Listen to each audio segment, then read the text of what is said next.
देखिएगा, आज हम पढ़ेंगे, अगले वीडियो में हमने फसल के बारे में पढ़ा था, आज हम फसल के प्रकार के बारे में पढ़ेंगे। तो फसल के प्रकार, अब फसल कितने प्रकार की होती है बेटा? तो फसल जो है वो 3 प्रकार की होती है। जैसे 3 ऋतुएं होती है, सर्दी, गर्मी, बरसात, इस प्रकार फसलें भी 3 प्रकार की होती है।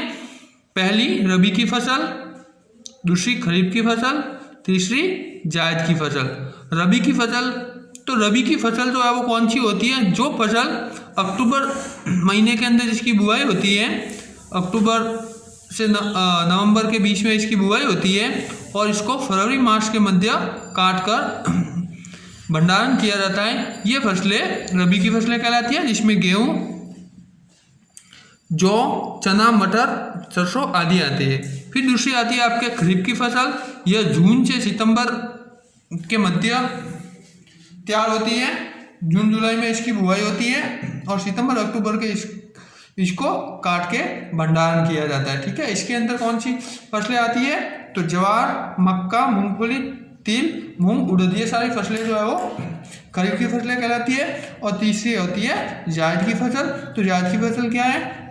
तो यह मार्च से जून के मध्य की फसल होती है, यानी कि मार्च अप्रैल में इसकी बुआई होती है और ये जुलाई तक कट के, जून जुलाई में कट के तैयार हो जाती है। इसके अंतर्गत खरबूजा, तरबूज, ककड़ी, लौकी आदि जो है वो फसलें आती है। तो ये 3 फसलें हो गई, रबी, खरीफ और जायद की फसलें। इन तीनों की परिभाषा लिख देना और उदाहरण भी लिख देना। नीचे जो है वो आपको और बताया जा रहा है, इसी के नीचे लिखा हुआ है, देखो ये तालिका। इस तालिका को आप अपनी कॉपी में बनाएंगे, जिसके कारण आपको पूर्ण रूप से समझ में आ जाएगा कि कौन सी फसल जो है उसका उपयोग किस आधार पे होता है। तो उपयोग के आधार पर फसलों का वर्गीकरण। ठीक है, पहले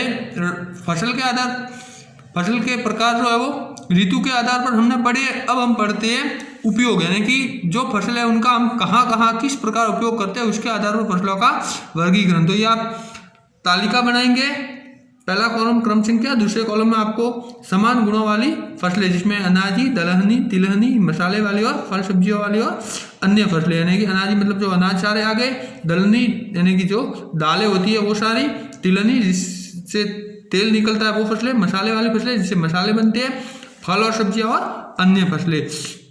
यहाँ आपके इन फसलों के उदाहरण दिए। अनाजी फसलों के अंदर गेहूं, जौ, ज्वार, मक्का, बाजरा।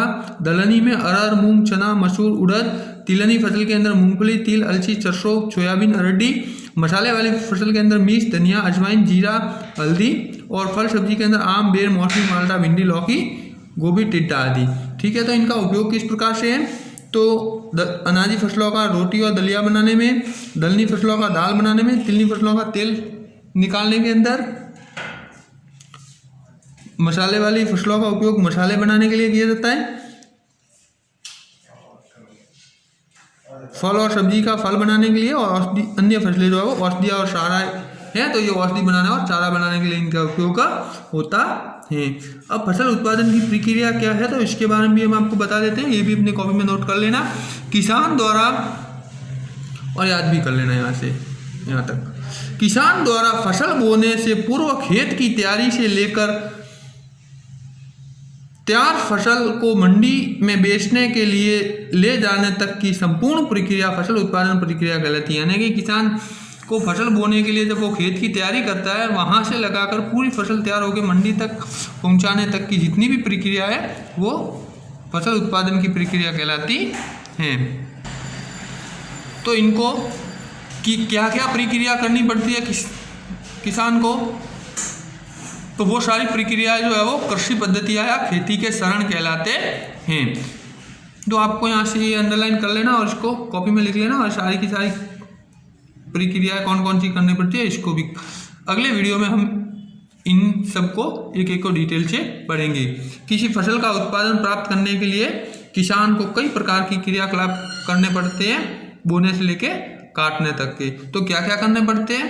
पहले मिट्टी तैयार करना, बुवाई करना, खाद और उर्वरक देना, सिंचाई करना, फसल की सुरक्षा करना, फसल काटना, अनाज का भंडारण, ये सब आप अपनी कॉपी में लिखिए। अब इन सबको हम डिटेल से अगले वीडियो के अंतर्गत पढ़ेंगे।